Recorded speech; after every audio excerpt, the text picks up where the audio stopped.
je disais ci conférence de presse bi nga xamante ni moom la ñu woote tey à l'initiative de différents acteurs ci biir ñi nga xamante ni ñoo porté initiative bi nga xamante ni Sénégal rek a tax démocratie wu Sénégal tax état de droit wu Sénégal tax am na ay organisation politique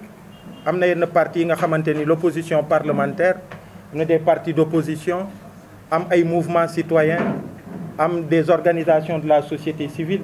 am aussi des personnalités indépendantes yu regroupé wu dinaa joxe liste bi à la fin ndax dañu jàpp ni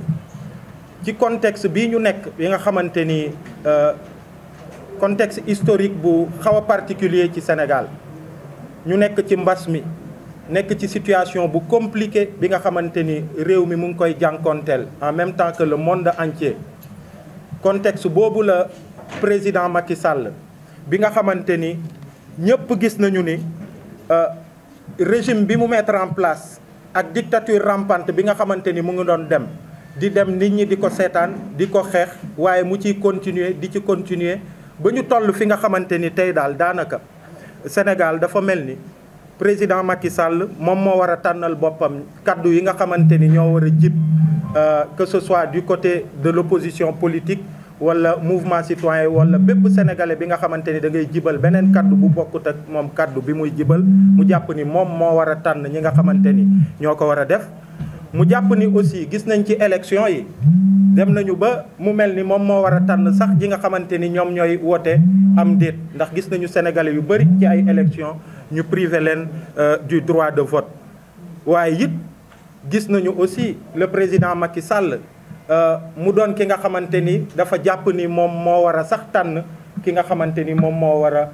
dem à des élections mun a briguer suffrage sénégalais yi ou pas. donc ci moment trouble bii nga xamante ni sénégalais yi sonn nañu à cause de la pauvreté népotisme bi nga xamante ni gis nañ ko corruption bi nga xamante ni gis nañ ko ñu yokk ci léegi di fitnaal sénégalais yi di toroxal suñu démocratie bi nga xamante ni suñuy papa suñuy maam dañ ci xeex ba ci kapu il y a 10 ans rek 2011 2012 gis nga mobilisation bi am yépp peuple sénégalais ànd ñu jàpp ni non seulement waruñu nangu 3e mandat bi nga xamante ni moom la régime bu jamono jooju bëggoon mais au-delà de ça peuple sénégalais dafa joxewoon benn message clair bi nga xamante ni dafa won en tout cas pouvoir à l'époque ni neneen lañ bëgg ñu diriger ñu. donc état de droit boobu ak espoiru nation boobu nga xamante ni moom moo jib en 2011 ba 2012 mu am alternance ñu tabb président Macky Sall à la tête de ce pays tous ces espoirs sont déçus. tey jii nii tous les Sénégalais ont mal parce que la démocratie est piétinée l'état de droit est piétiné gis nañu léegi dafa mel ni daanaka ci régime policier la ñu nekk. tous les Sénégalais yi nga xamante ni ñu ngi bëgg jibal yeneen kaddu ñu ngi bëggu liberté d'expression pour que ñu am seen kaddu ci réew mi ni muy doxee opposants yi ñu mën a opposer comme ni mu waree dans toute démocratie. gis nañu tey jii ni régime bii ni mu ko salfaañee gis nañu traque bi nga xamante ni tàmbali na ñu di ko def opposants yi di leen xoqatal mouvement citoyen yi ba ñu ñëw tey jii ni ci benn dossier bi nga xamante ni dafa opposé 2 citoyens sénégalais muy Adji Sarr ak l'honorable député Ousmane Sonko bi nga xamante ni leader politique de l'opposition la ñu gis nguur gi ni mu ci duggee jàpp suñu justice bi jàpp suñuy force de l'ordre buggu leen utiliser pour faagaagal leader politique pour faire en sorte que un leader politique bi nga xamante ni jàpp na ni bokk na ci yeneen leader yi nga xamante ni menace lañu pour moom que nan lay def pour que mu isoler ko du jeu démocratique. donc gis nañu li ci xew gis nañu fi mu tàmbale dans les procédures gis nañu bu ñu jógee ci loolu cette volonté manifeste de décapiter non seulement benn parti d'opposition mais fexe ba yeneen baat yiy jib autour jéem a dagg bopp yi yëpp jéem a xoqatal sénégalais yi mettre tous les sénégalais sur écoute en tout cas toutes ces voix là di jàpp nit ñi di tëj nekk dans des procédures inquisitoires nekk dans des arrestations préventives yi nga xamante ni teguñu ko fenn di jàpp ay citoyens sénégalais tëj leen ba pare di wër yan motif la ñu leen di coller.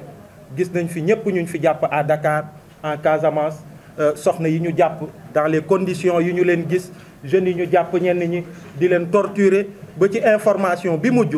suñu frère Guy Marius Sagna bi nga xamante ni ba ci biir prison bi daanaka ñu ngi koy xoqatal di ko isoler di ko humilier simmi ko dugal ko ci cellule punitive juste parce que dafa dénoncer les conditions de détention dans des chambres yi nga xamante ni 150 personnes ñoo fa 130 personnes ñoo fa war a nekk ñu dugal fa 150 personnes. donc gis ngeen li xew tey violence inouïe bi am tey parce que le député monsieur Ousmane Sonko ci procédure bi ni mu doon doxee. mu dénoncé ko avec ses avocats ni dañu salfaañe ay droit am newoon na ni du wuyu ji waaye gis ngeen ni démb génn na bi mu dégloo ay sénégalais déglu ay kilifa déglu société civile mu décidé ni day dem wuyu ji yoon pour que justement ñu mën a sauver le Sénégal de yenn risque trouble yu mën a am ak yenn yu mën a am ci réew mi mu décidé tey ce matin ni day dem wuyu ji justice même si on sait et il l'a dit hier on sait que am na benn rupture de confiance entre les Sénégalais et leur justice il y a un passé bi nga xamante ni mun nañ ko wax lu ko mën a étayer mais malgré tout ça dafa xëy tey ne day dem uyu ji comme tout bon citoyen gis ngeen li ci xew gis ngeen violence bu ci xew gis ngeen arrestation yu ci xew tey le monde entier a les yeux rivés sur le Sénégal et nous avons honte pour ça nous avons honte tey suñu démocratie notre démocratie est à terre. gis ngeen Macky Sall lu mu réussir aujourd'hui c'est le coordonnateur du mouvement Y en a marre qui est au siège du parti PASTEF pour parler de la démocratie du pays pour se battre pour être ensemble avec tous les autres Sénégalais pour xeex pour suñu démocratie c'est ça que Macky Sall a fait. Cheikh Tidiane Dièye parlait du 23 juin oui parce qu'à ce moment-là oui Sénégalais yi dañu jóg tout parti compris que nga doon parti politique citoyen wala mouvement citoyen ñëpp jóg pour suñu démocratie tey jii nii 10 ans après on est encore tous ensemble pour se battre pour suñu démocratie parce qu'on a fait un recul de 20 ans en quelques jours donc loolu moo waral ñu jàpp ni dañu war a booloo ñu ànd à travers une plateforme bi nga xamante ni day large plus large que le mouvement du 23 juin pour que ñu préserver suñuy acquis démocratique pour que ñu mën a bàyyee suñuy doom Sénégal bi nga xamante ni du Sénégal bii ñuy dund nii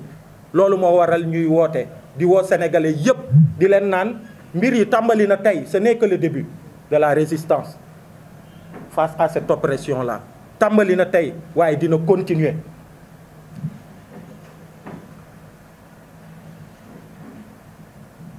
et dina continuer déjà premier cap bi nga xamante ni ñu ngi ciy woo sénégalais yépp mooy ajjuma bii ñu jëm am na initiative bu jóg bi nga xamante ni dañu ne ni sénégalais fépp foo ne ci ndakaaru ci biir réew mi ak ci diaspora bi vendredi incha allah à partir de 15 heures heure de Dakar na nga manifester pour suñu démocratie na nga manifester pour suñu état de droit na nga manifester pour suñu liberté d'expression mais aussi na nga manifester pour que nguuru Macky Sall bi nga xamante ni tey jii nii leer na ni dugg na ci dictature dugg na ci état policier pour que ñu mun ko stopper pour que d'abord dans un premier temps sénégalais yépp yi nga xamante ni jàpp nañ leen mu commencé par Ousmane Sonko ba ci sénégalais yi ñu jàpp ñu nekk ci prison yi Dakar ak fépp ci Sénégal nañ leen bàyyi loolu mooy war a doon première condition d'une bonne volonté de ce pouvoir dictatorial bi nga xamante ni Macky Sall moom la samp fii. donc vendredi incha allah fii ci Dakar dinañu tàmbalee place Washington jëm place Soweto bi nga xamante ni. Pourquoi vendredi? Très bien. Pourquoi vendredi? Ce qu'on a dit,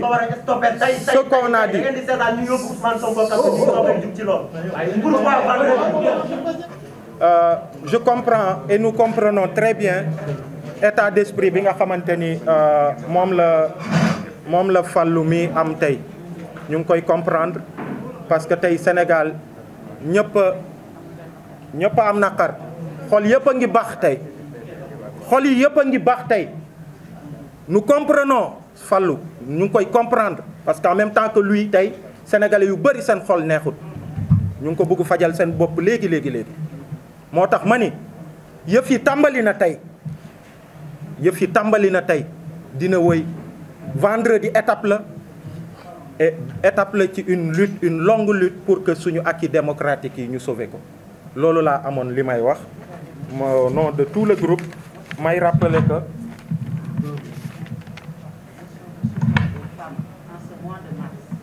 et dañ ma defal benn note bi nga xamante ni benn motion de soutien la bu groupe bi toog fii mais en même temps de tous les Sénégalais aux femmes de Pastef yi nga xamante ni gis ngeen ci anam yi ñu leen téye gis ngeen ñu ngi baagante boobu ba tey entre commissariat de police yi ak tribunal surtout ci mois 8 mars bi nga xamante ni fépp ci àdduna mooy weeru bi ñu jagleel femmes yi nga xamante ni dañ leen ci rendre hommage donc damay daal di rek lire liste comité kii bi plateforme bi initiative bi nga xamante ni tàmbali na tey di wéy dina gën a élargir comme ni ko Cheikh Tidiane Dièye waxee à l'image du M23 ou encore pour avoir une plateforme encore plus large que le M23 donc bokk na ci ñi nga xamante ni initié nañ ko monsieur Thierno Bocoum bu mouvement Agir docteur Babacar Diop bu force démocratique sénégalaise le mouvement Y en a marre honorable député Aïda Mbodj honorable député Déthié Fall honorable député Moustapha Guirassy honorable député Cheikh Bamba Dièye monsieur Bougane Gueye Dany mouvement Gëm Sa Bopp honorable député monsieur Ousmane Sonko président de Pastef les Patriotes monsieur Guy Marius Sagna et tout le FRAPP France Dégage le Front Multilutte Doyna docteur Cheikh Tidiane Dièye et la plateforme Avenir Sénégal bi ñu bëgg madame la ministre Aminata Lo Dieng voilà donc c'est ça la liste présidente appel 3J et puis il y a aussi le mouvement Ñoo Lank ici qui est représenté par des concitoyens à nous merci beaucoup jërë ngeen jëf